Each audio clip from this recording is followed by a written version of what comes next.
Hello, my name's Tim Yeaton, and I'd like to welcome you today to our virtual event. Our focus today will be on discussing how you can evolve your IT infrastructure strategy to better respond to new demands by taking advantage of key technology trends, which we'll discuss. IT organizations are really facing formidable challenges today. If you look at the line of business that they're supporting, they're looking to be more competitive, to better serve their end customers, and this is putting a lot of pressure on the IT organizations and forcing them to go through a major transformation, often referred to as the consumerization of IT. Lines of business expect that IT innovation should be at a pace similar to what they see in consumer markets, and if not, they're investing in their own applications, often referred to as shadow IT. So the key demands on IT organizations today are first, to drive efficiency, standardize and modernize the current infrastructure and applications so that they can free resources from being dedicated purely to maintenance and support and apply them to new innovations and new applications. Second is driving developer productivity, enabling developers to innovate much more quickly in an agile way so they can build new applications, deploy them faster and easier, and have them managed effectively. And the third is deliver business agility to those lines of business so they can be more competitive with their end customers. Now, the software industry is responding with major new technology trends, which we're all very familiar with. Cloud and cloud-based technologies such as infrastructure and platform as a service, mobile and mobile-based applications, big data, and the like. And all of these can be brought to bear to both modernize your existing IT environment and provide a basis for building net new applications and workloads, which we'll talk about next. So we're also seeing a seismic shift in enterprise IT at the application or workload level. And they're really evolving into two workload types. The first are traditional workloads that typically exist today. They're often stateful, database-centric. They tend to focus on scale up rather than scale out. And in those cases, in most of those cases, they're not just legacy applications. They're in many cases the most strategic applications in an organization. They just don't lend themselves to a new cloud-native, stateless kind of model. On the right, of course, you see those described. The ability to deliver very agile, very scalable, web-scale, cloud-native applications. And there's a lot of models evolved to make that easy. But what you see here is there's going to be a mix of both. Even though those workloads have different development models, innovation cycles, and infrastructure needs, they're going to need to coexist in a seamless way in a common IT fabric. So as you see, new applications require new user models, architectures, development approaches, and the result is a new set of considerations for those workloads and their underlying infrastructure. Both need to evolve consistently to fully address these new demands. Now, another interesting dynamic, if you look at those technologies that are emerging that can be brought to bear to solve this problem, virtually all of them being innovated via the collaborative, open source, community-based development model, what Red Hat has participated in since its formation.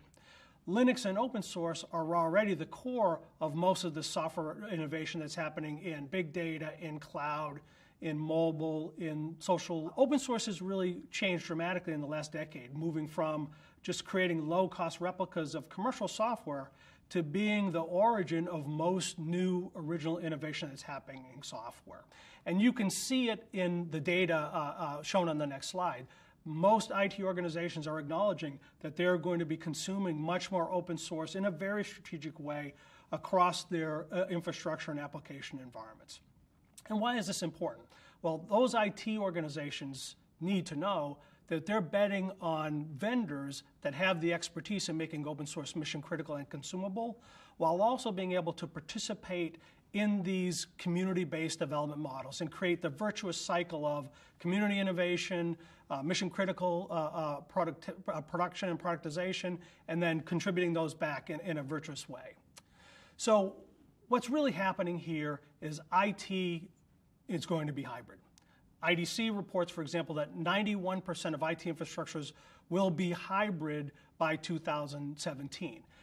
But hybrid in this context is more than just new stateless workloads on public versus private clouds.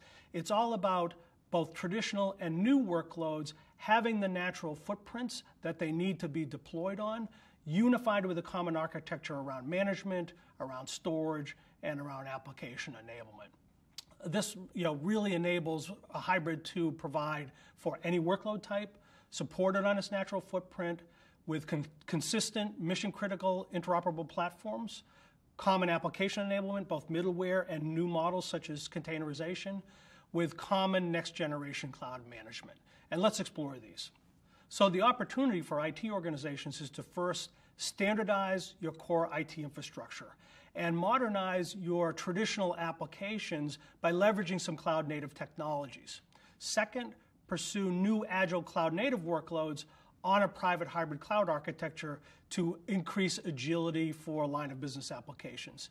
And then base all that on a multimodal hybrid IT infrastructure, what we refer to as IT without boundaries.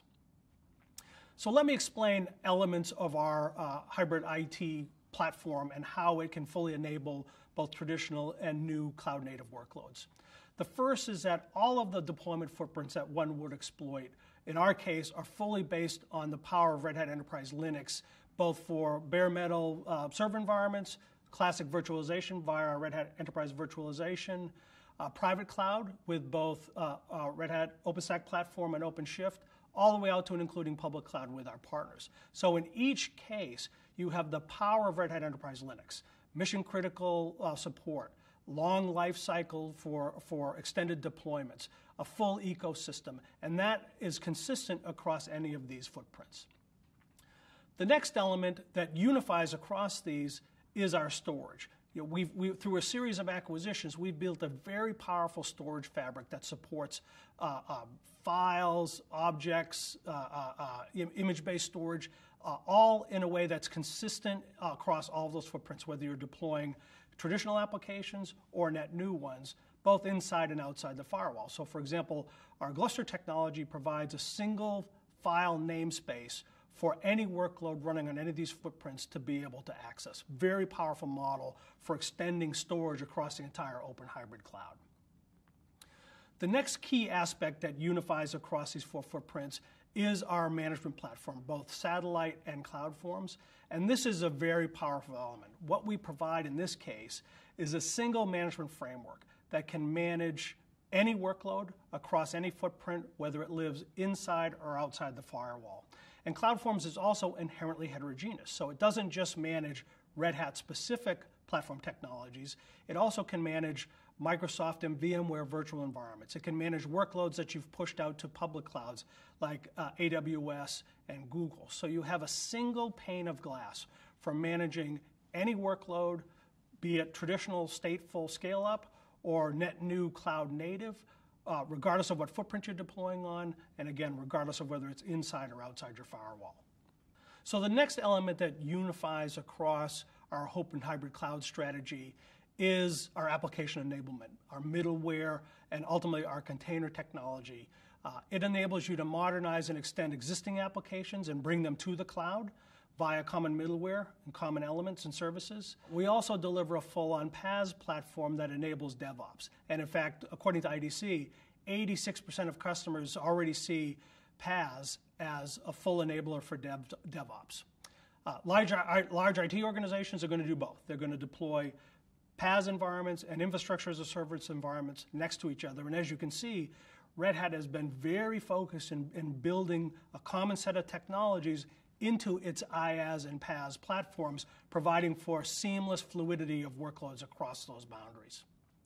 Now, where all this goes is quite interesting because the advent of containers gives us the ability to create more granular, what the industry calls microservice-based applications.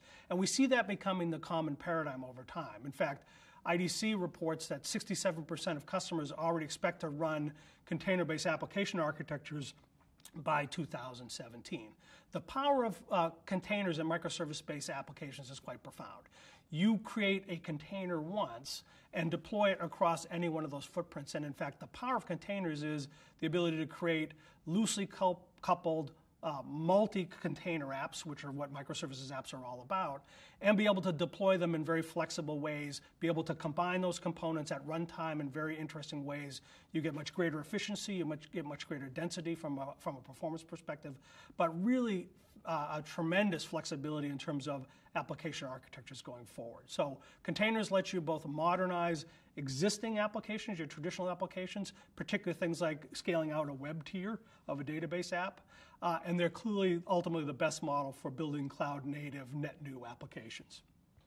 So why Red Hat? Well, as you've heard, we deliver a very unified open hybrid cloud architecture that embraces both traditional applications that are stateful, database-centric, as well as enablers for net new cloud-native workloads with common management, common storage, and common application enablement, all built on Red Hat Enterprise Linux, the most powerful, extensible, and supportable Linux platform in the industry. So what we're enabling people to do is deliver optimized application-centric infrastructure, a common application delivery platform, leveraging containers and the power of RHEL in each of those footprints, and in all cases, instant access to an extensive ecosystem of solutions.